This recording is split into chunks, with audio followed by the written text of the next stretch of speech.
torcedor do Palmeiras, tudo verde aí com vocês? Bora chegando nesse vídeo com o dedo no like, porque estamos na semifinal do Campeonato Paulista. Tem algumas informações que eu quero compartilhar aqui com vocês, então queria pedir encarecidamente que você pudesse deixar o seu like, se inscrever no canal, ativar o sino de notificação. Eu estou aqui todos os dias, eu trago informações, opiniões, muito conteúdo verdão pra vocês. Belezinha? Bom, rapidinho sobre o possível adversário do Palmeiras na semifinal. A gente depende ainda dos jogos que vai acontecer hoje pra gente saber, né? O Santos joga às 4 e o Corinthians joga 8h30. E tem, assim, algumas possíveis, alguns possíveis acontecimentos nos jogos de hoje para que o Palmeiras pegue o Santos ou o Corinthians, né? É óbvio que a gente tem que pensar também que tem o Novo Horizontino e tem também a Portuguesa, né? Então, a gente tá pensando aqui, óbvio, se for somente os 4 grandes, né? Ou melhor, os 2 agora que ficaram, né? Porque o São Paulo e o Palmeiras já tá na semifinal, o Santos e o Corinthians. Diante dessas possibilidades aqui, eu acho que o mais fácil de afirmar aqui é que o Palmeiras deve pegar o Santos, porque ó, o Santos e Corinthians se classificando no tempo normal, o adversário será o Santos. Santos e Corinthians se classificando nos pênaltis, o adversário será o Santos. Santos se classifica nos pênaltis e Corinthians no tempo normal, o adversário será o Santos. A única possibilidade do Palmeiras pegar o Corinthians aí na semifinal é Santos se classificando no tempo normal e o Corinthians nos pênaltis. O adversário aí será o Corinthians, tá? E é óbvio que pode acontecer alguma grata surpresa, né, da Portuguesa ou do Novo Horizontino passarem. Eu acho que o único que o Palmeiras não enfrentaria seria o Novo Horizontino, tá bom? Eu quero saber aí qual o palpite de vocês, né? Quem vocês acham que o Palmeiras pega? Vamos ver quem vai acertar aí. Quem vocês acham que o Palmeiras pega na semifinal? Eu acho que vai ser o Santos, né? Mas vamos aguardar porque, como eu falei, pode acontecer uma grata surpresa. Então vamos esperar os jogos de hoje aí pra gente ter a certeza, né não? A gente vai falar de mercado da bola, que são 2 informações importantes. Mas teve uma fala do Abel ali ontem, né? De um problema, de uma dor de cabeça que o Abel vai ter aí com 2 jogadores. Ele falou assim: Abel Ferreira brinca ao ser questionado sobre escalar John Arias e Alan juntos do Palmeiras. Se eu fizer isso, vão me chamar de pardal. Sendo bem sincera, não acho que a torcida vá te chamar de pardal por isso, porque o Alan na base, o Alan já fez a função de um 10, né? Então você bota o Alan ali para fazer essa função de meia, de 10, e você joga o John Arias, você tira o Maurício, óbvio, do time, né? E você joga o John Arias ali, né, para jogar aberto pela ponta direita. Você não seria chamado de pardal por isso. Pardalzice foi o que você fez em 2024, diante do acho que foi o Fortaleza, que você terminou o jogo com 5 laterais. Lembra que você gostava de dobrar lateral direito, lateral esquerdo? Se você pudesse colocar 7, 8 laterais, você colocaria, que você não tinha essa opção, né? Mas enfim, isso pra mim é pardalzice. Agora, você colocar o Alan junto com o John Arias, eu não acho que seria um absurdo, eu quero saber a opinião de vocês. E aí ele segue falando: primeiro quero agradecer a presidente que contratou um jogador nesse nível, isso pra mim é o mais importante. Eu já disse que não jogo com 11 jogadores, essa dor de cabeça é pra mim, ter 2 jogadores desse nível. Estou muito satisfeito com isso. Então ele disse que vai ter uma dor de cabeça ali, né, pra arrumar, ou seja, um lugar tanto pro John Arias quanto pro Alan, porque são 2 jogadores de qualidades e na cabeça dele os 2 jogam na mesma posição e jogam, mas não só na mesma posição. O John Arias é um jogador muito versátil, então não necessariamente toda vez você precisa tirar o Alan para colocar o John Arias ou tirar o John Arias para colocar o Alan. Você pode mexer ali no meio, como eu falei também, tirar o Maurício, que para mim eu elogiei ontem o time do Palmeiras, né? Elogiei até o Kelvin, que eu vinha criticando em alguns jogos, o Piquerez também. Mas o Maurício não tem como elogiar, pelo menos não por enquanto. Vamos aguardar o próximo jogo aí, mas se ele vai ser titular ou não, né? Mas o Maurício, cara, ainda não dá, tá bom?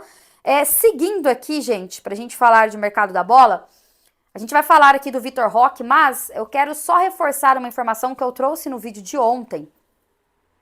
E que como o vídeo não foi entregue, né, o pós-jogo aí, enfim, não foi entregue, eu acredito que muitos de vocês não viram a informação que eu passei. A informação é sobre o Flaco Lopes.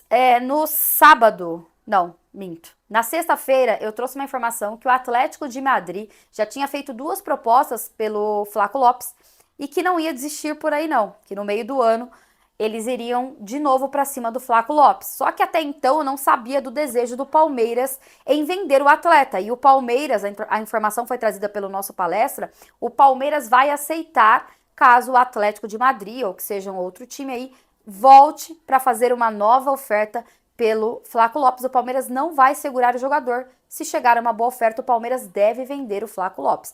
E aí que tudo fica ruim, né? Porque, pô, quando você encontra um time, aí começa a se desmanchar, aí você tem que de novo ir no mercado e contratar, e de novo, né, torcer para que a nova contratação dê certo, que as coisas se encaixem. Então, parece que a gente, né, tá andando para algo positivo, encontrando um time titular. Vocês lembram, gente, a última vez que o Abel escalou 3, 4 vezes o mesmo time titular, né? Óbvio que ele mexeu ali no jogo contra... Já esqueci qual foi o penúltimo jogo que a gente jogou, gente. O último jogo... agora penúltimo, né? O último jogo do Campeonato Paulista, né? Daí a gente ficou semana sem jogo, esqueci, foi contra quem, gente? Guarani, né? Meu Deus do céu, eu falo pra vocês, a minha memória é zero. Mas acho que foi o Guarani mesmo. E, enfim, ele mexeu ali no time, mas basicamente ele tá usando esse time titular aí em jogos mais importantes e parece que vai manter, né? Só vai ter agora essa dificuldade para encontrar o Arias ali, o John Arias também, ou de colocar o John Arias, quer dizer, dificuldade na cabeça do Abel, né? Porque para mim ele já seria titular absoluto. Mas estamos encaminhando para ter um time, para falar, porra, a gente tem 11 jogadores, a gente pode contar com esses 11 jogadores aqui, né, para ser o time titular da temporada. A questão é, se o Flaco Lopes for vendido, um a menos. E eu gostaria muito de contar com o Flaco Lopes pelo menos até o final do ano. Mas o Palmeiras já deixou aí claro que se chegar de fato uma boa oferta, o Palmeiras vai vender o Flaco Lopes depois da Copa do Mundo. Então, vamos aguardar e torcer para o Atlético de Madrid desistir até lá, né? E aí, gente, falando ainda de mercado da bola, olha essa informação do jornal espanhol Sport, que se encanta com o Vitor Roque. Olha só, mas tigrinho do que nunca, no Palmeiras e crava, né? Justifica o seu preço. O Palmeiras é o líder do recém-iniciado Brasileirão e Vitor Roque já está no modo imparável, brilhando nas quartas do Paulistão para selar com doblete as passagens às semifinais. Vitor justifica seu preço, isso no jornal espanhol, tá? Vitor justifica o seu preço e está mais tigrinho do que nunca. Voltar para o seu país, no caso, foi a melhor decisão. Foi um sopro de ar fresco para o atacante que não viveu dias felizes em Barcelona e depois teve uma etapa agridoce no Betis. Ele precisava voltar e se encontrar. De acordo com o CIES, né, CIES, o tigrinho hoje tem um valor de venda estimada entre 74 e 86 milhões de euros. Um valor estimado ali de 459 a 533 milhões de reais. Sua revalorização foi brutal.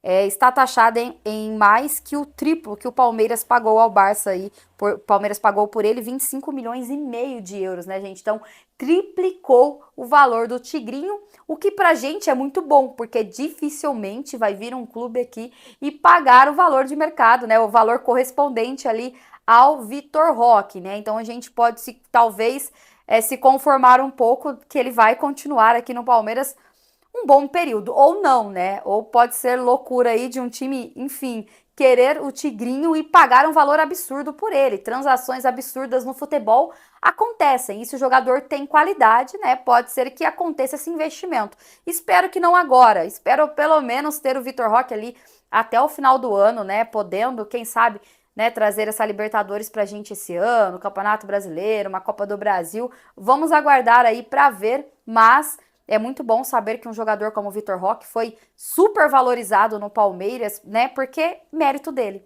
né? Faz gols, é um bom jogador. Eu falo pra vocês, gente, não tem o que falar do Vitor Roque, cara. Apesar de jogos, ele estar, né, ali, talvez não estar no seu melhor dia. Meu, ele é um jogador que resolve, né? É um jogador forte, ele é um jogador que não faz só gols. Ele consegue conduzir muito bem a bola. É muito difícil conseguir roubar a bola do pé do Vitor Roque. Por quê? Porque ele é forte. E tem mais. O Vitor Roque só tem 20 anos, cara. Ele tá no auge da carreira dele, né? Então, tomara que o Palmeiras consiga segurar esse atleta aí por muito tempo, que não chegue nenhum louco querendo pagar esse valor exorbitante pelo Vitor Roque, não. Deixa ele aqui no Palmeiras, até porque se a gente vender o Flaco e vender o Vitor Roque, aí estamos lascados, né?